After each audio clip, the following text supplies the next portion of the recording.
السلام عليكم ورحمة الله وبركاته. بسم الله الرحمن الرحيم. الحمد لله والصلاة والسلام على رسوله الكريم وعلى آله وأصحابه أجمعين. اللهم علمنا ما ينفعنا وانفعنا بما علمتنا وزدنا علما يا رب العالمين. We ask Allah subhanahu wa ta'ala to teach us what is beneficial to us and to benefit us with what He has taught us and to increase us in knowledge. Ameen ya Rabb al-Alameen. What I've been trying to do on our Tuesdays, inshallah, has been to go over some of the best and most profound Quranic du'as that we find in the Quran and that we can benefit from as people. As we all know, in the month of Ramadan, we should be increasing in our du'a at turning to Allah subhanahu wa ta'ala as much as possible. The du'a that I wanted to talk about this week, because last week we spoke about the du'a from Surah Al-Furqan, is the du'a that is found in Surah Ibrahim, which is without surprise, a dua that our Prophet Ibrahim made in the valley of Mecca thousands and thousands of years ago, right?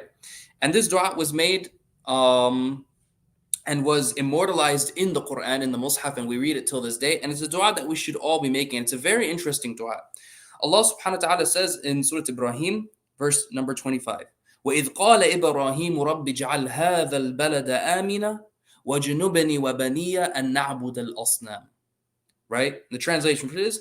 And remember or mention when Ibrahim said, "O my Lord, make this city secure and keep me and my sons away from worshipping al-asnam, the idols." Right? So a very quick translation again is, "O Allah, protect me and my children from ever worshipping the idols. Make this land a safe land and protect me and my children from worshipping the idols." It's a very simple dua, right? And there's more to it later. I just want to focus on that one because it's such a profound dua, subhanAllah, that we could all benefit from. The Prophet Ibrahim alayhi salam, number one, he's standing in Mecca. Some scholars say this is right after he completed or was about to start building the Kaaba. And he makes a dua to Allah subhanahu wa ta'ala to make this land safe, right? And one of the biggest blessings that Allah subhanahu wa ta'ala can give you is that you live in a safe land. You live in a land that there's no turmoil, there's no unrest, right?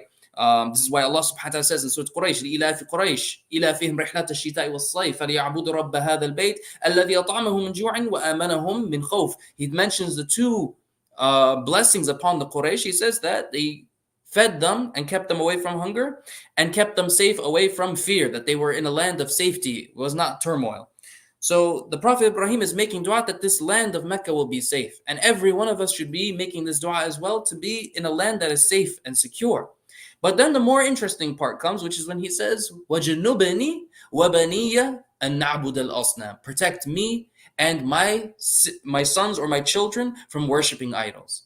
SubhanAllah, this is very interesting for a few reasons.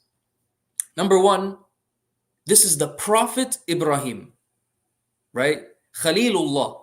He is the beloved of Allah subhanahu wa ta'ala. He is Abul Anbiya, the father of the prophets, right? If anyone should not be scared of worshipping idols, it's the Prophet Ibrahim. And yet he is asking Allah subhanahu wa ta'ala to protect him from ever worshipping idols. And this comes from a very deep understanding and very deep humility towards Allah subhanahu wa ta'ala. That the Prophet Ibrahim, despite his level and despite how close he is to Allah subhanahu wa ta'ala, he does not believe that he is immune to ever falling into shirk. As we know, Iblis, right? The shaitan, may Allah protect us from the shaitan, worshipped Allah subhanahu wa ta'ala for a very long time and ended up becoming the devil himself, right? And we sometimes have this arrogance within me. I am a good Muslim. I will always be a good Muslim and I will die as a good Muslim. And you don't know that, right? Our Prophet ﷺ warned us that one of you may do the actions of the people of Jannah, and then right before his death, he will do the actions of the people of hellfire. He will die and he will be entered into hellfire. So the Prophet Ibrahim, alayhi salam, he makes dua, protect me from ever worshipping the idols. This is again so interesting because the Prophet Ibrahim, he destroyed the idols of his city and was thrown into the fire. Some scholars say at the age maximum he was 14 years old. سمعنا فتى يذكرهم يقال له إبراهيم. Fata in Arabic is a very young boy, young man, right? Can't be older than 14. He's not really, he's not an adult at least. So if he was able to do that at that age, and now he's at Mecca, he's many decades later, he's an old man now, he's building the Kaaba, and he's still asking Allah to protect him from worshipping the idols. So how about you and I?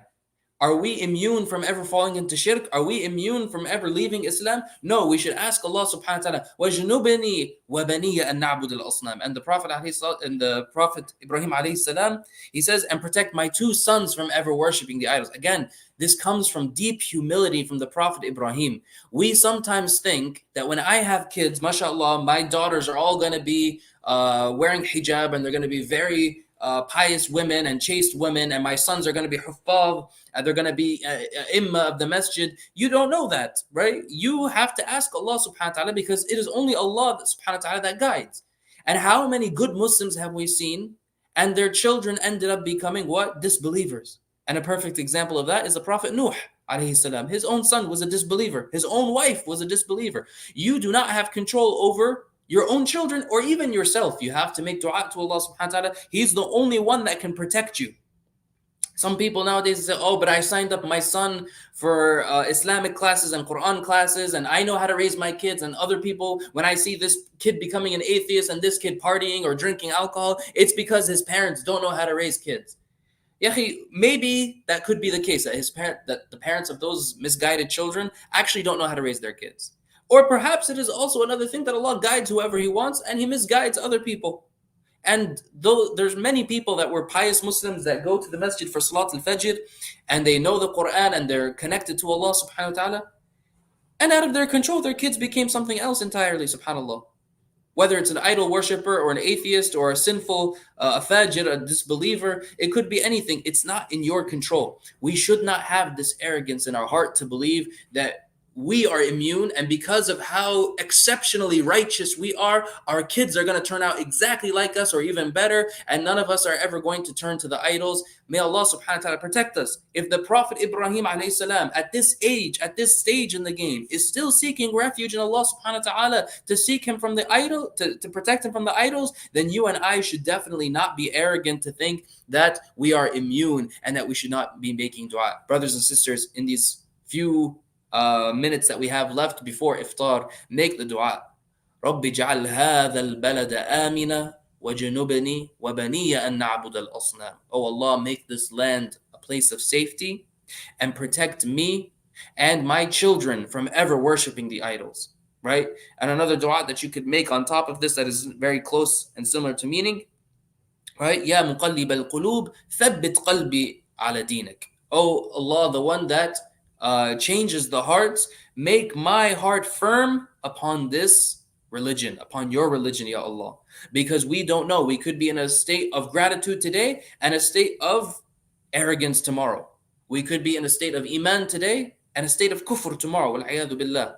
And it may seem far-fetched to you, but I can speak from experience. How many people have we seen that turned to the dark side? They turned away from Islam, and Allah subhanahu wa ta'ala took them off the Sirat al-Mustaqim.